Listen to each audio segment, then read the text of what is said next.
You do exhibit quite a few signs that would suggest you're on the Allism spectrum. I knew it. So some of the things we tested for are how you respond to social cues, body language, things like that. So I bet I did pretty good. No, you did terribly. What? You said I'm allistic? Yes, you were very confident. I'm confused? Very common misconception. Do you remember when I told you about an argument my partner and I were having that morning?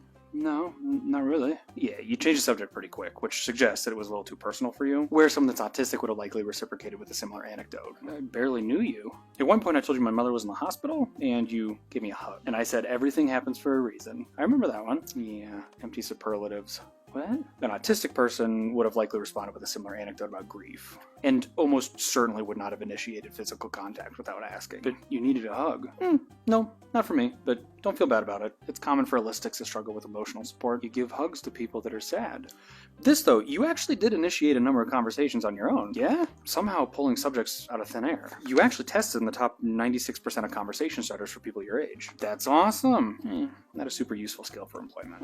I'd suggest looking at sales, party planning, maybe those little table topic cards. You're going to need the help of others to keep your attention, otherwise you're going to struggle to stay on task. Okay. As I mentioned, though, very confident with nonverbal cues. That's right. But you only seem to interpret them correctly around 50% of the time. You're quick to brush off moments where it probably would have been more appropriate to ask for clarification. It's so cumbersome. Yeah, allistics are known for preferring smoothness over clarity. But I did want to mention some of the takeaways from the scenarios you and I talked about. Like what?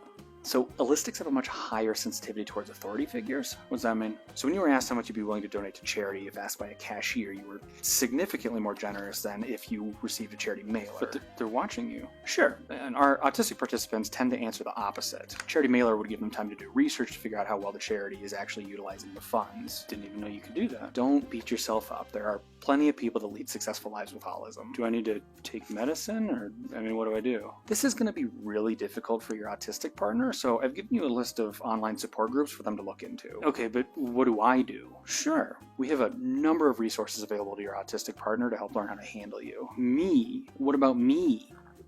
Another common allistic trait, being focused on yourself. I was saying you need to be very patient with your autistic partner because it's going to be pretty stressful for them to learn how to handle you. I'd like to give back somehow, maybe spread awareness or help advance the understanding of Allism. Do you know any studies or anything that I can get involved in?